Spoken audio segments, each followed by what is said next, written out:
اللہ اکبر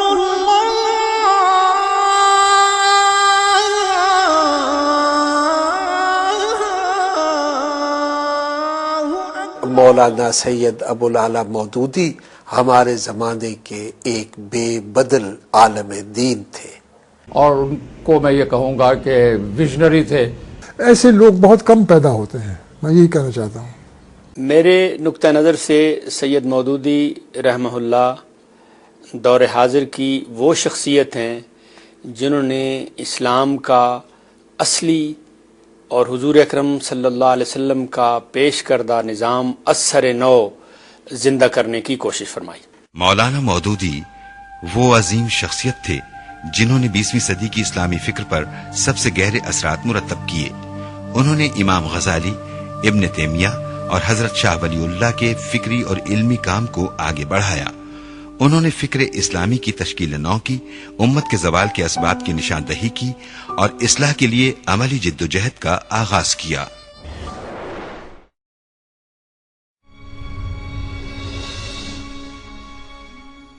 میں 3 رجب 1321 ہجری یعنی 25 ستمبر 1903 کو اورنگ آباد میں پیدا ہوا۔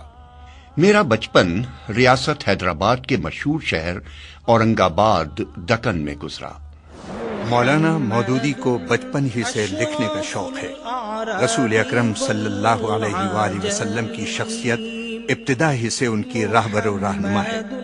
1915 عیسوی میں صرف 12 برس کی عمر میں وہ سیرت پاک لکھنے کا آغاز کر دیتی ہیں۔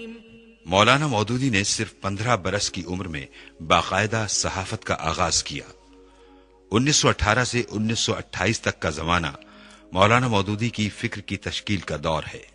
حیدرآباد دکن میں مولانا کی پہچان 2 لفظوں سے تھی: صالح نوجوان۔ یونگ تھے، لیکن جو ان کی باتیں تھیں، جو ان کا گفتگو کے انداز تھے، وہ سب کچھ اس بات پہ دلالت کرتے تھے کہ وہ حقیقت میں صالح ہیں۔ جمعیت العلماء ہند جنوبی ایشیا کے مسلمانوں کی رہنمائی کا فریضہ انجام دیتی ہے۔ جمعیت کو اپنے 7 روزہ ترجمان مسلم کے لیے ایک متحرک اور فعال شخصیت کی ضرورت ہے۔ علماء کرام کی نظر انتخاب 18 سالہ نوجوان مولانا مودودی پر آ کر ٹھہر جاتی ہے۔ مولانا مودودی الجمعیت کے دوسرے ایڈیٹر کے فرائض انجام دیتے ہیں۔ 1926 میں ہندوستان میں ایک ایسا واقعہ پیش آیا جس نے ہندو مسلم فسادات کی آگ بھڑکا دی۔ مسلمانوں کو ہندو بنانے کی تحریک شدھی کے بانی سوامی شردھانند کو قتل کر دیا گیا۔ اس نے حضور اکرم صلی اللہ علیہ وآلہ وسلم کی شان میں گستاخی کی تھی۔ جامع مسجد دہلی میں مولانا محمد علی جوہر نے اپنے خطاب میں کہا، کاش مسلمانوں میں سے اللہ کا کوئی بندہ اٹھے اور ان الزامات کا جواب دے۔ نوجوان مولانا مودودی بھی جامع مسجد دہلی کے اس اجتماع میں موجود تھے۔ انہوں نے اس پروپیگنڈے کا پردہ چاک کرنے کا فیصلہ کیا۔ 1930 میں الجمعیت میں شائع ہونے والے مضامین الجہاد فی الاسلام کے عنوان سے کتاب کی زینت بنتے ہیں۔ اسے مولانا مودودی کا ایک عظیم کارنامہ قرار دیا جاتا ہے۔ علامہ اقبال کہتے ہیں، اسلام کے نظریے جہاد اور اس کے قانون صلح و جنگ پر یہ ایک بہترین کتاب ہے، اور میں ہر ذی علم آدمی کو یہ مشورہ دیتا ہوں کہ وہ اس کا مطالعہ کرے۔ سید شریف الدین پیرزادہ لکھتے ہیں، اسلام پر تشدد پسندی کے الزام کا مولانا مودودی نے جس ایمانی جرت اور تقابلی اور تجزیاتی مطالعے کے ذریعے الجہاد فی الاسلام کی صورت میں جواب دیا ہے، ان کا یہ استدلال آج کی صورتحال میں بھی پوری طرح متعلق، مؤثر اور قول فیصل کی حیثیت رکھتا ہے۔ میں نے خود 1946 سے مولانا کی بعض تصانیف سے استفادہ کیا۔ اس میں الجہاد فی الاسلام خاص طور پر قابل ذکر کتاب ہے۔ ایک فقہی علمی موضوع کو بڑے ہی عام فہم انداز میں سلیس طریقے سے پیش کیا۔ 1928 سے 1932 تک کا زمانہ مولانا مودودی کی زندگی کا دوسرا اہم دور ہے۔ اسے ایک محقق اور مفکر کی دریافت کا دور کہا جا سکتا ہے۔ مطالعے، غور و فکر اور صحافتی تجربے کے بعد وہ تصنیف و تالیف کے وسیع میدان میں قدم رکھتے ہیں۔ میں سمجھتا ہوں کہ سید مودودی رحمہ اللہ کا سب سے اہم اور سب سے بڑا وصف اور ان کی سب سے بڑی خصوصیت یہ ہے کہ انہوں نے اسلام کو جس طرح سمجھا اس کو بڑی وضاحت کے ساتھ اور بغیر کسی مروبیت کے دنیا کے سامنے پیش کیا اور اسے اپنی عملی زندگی میں نافذ کیا، اور جس پیغام کو جس انداز سے انہوں نے سمجھا تھا اس کے مطابق انہوں نے زندگی گزارنے کی کوشش کی۔ مولانا مودودی 20ویں صدی کے ممتاز ترین مفکرین اسلام میں سے ہیں۔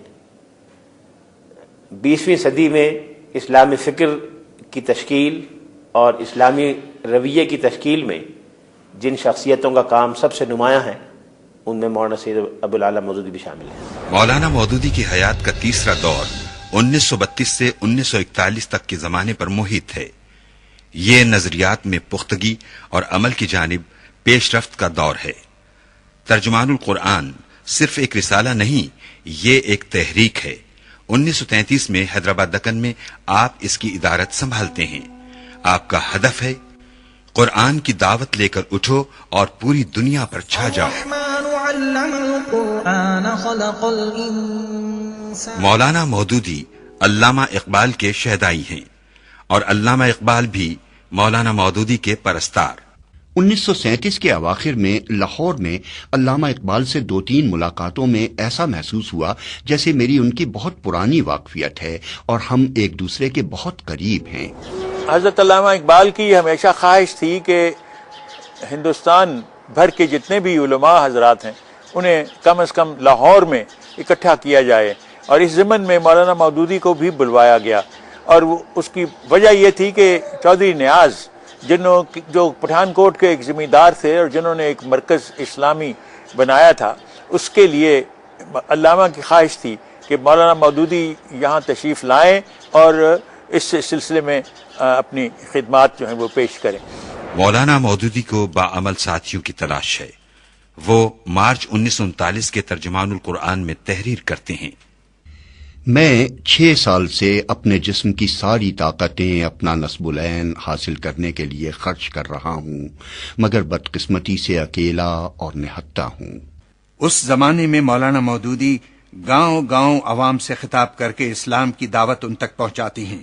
ان کی تقاریر کے بنیادی موضوعات اسلام، نماز، روزہ، حج، زکوٰۃ اور جہاد ہیں۔ وہ تقاریر بعد میں خطبات کے عنوان سے شائع ہوتی ہیں۔ سوچنا، پڑھنا اور لکھنا، یہی مولانا مودودی کی زندگی تھی۔ یہ وہ زمانہ تھا جب پوری دنیا پر دوسری جنگ عظیم کے بادل گہرے ہوتے جا رہے تھے اور بالآخر مغربی سامراج نے جنگ کا آغاز کر دیا۔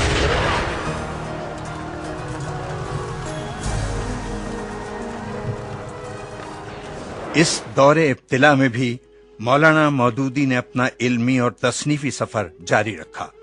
اس دور میں ان کی یہ اہم کتابیں شائع ہوئیں: مسلمان اور موجودہ سیاسی کشمکش، تنقیحات، خطبات، تجدید و احیاء دین، پردہ۔ مولانا مودودی 1939-40 میں تقریباً 1 برس اسلامیہ کالج لاہور میں درس و تدریس کے فرائض اعزازی طور پر انجام دیتے ہیں۔ مولانا مودودی کا کامل ایمان ہے، جدا ہو دین سیاست سے تو رہ جاتی ہے چنگیزی۔ انہوں نے رسالوں، کتابوں اور خطبات کے ذریعے اسلام کے پیغام کو عام کیا۔ وہ صالح ذہنوں کی مدد سے ایک انقلاب لانے کے کوشاں تھے۔ 25 اگست 1941 کو لاہور میں ترجمان القرآن کے دفتر میں ایک نئی صبح طلوع ہوتی ہے۔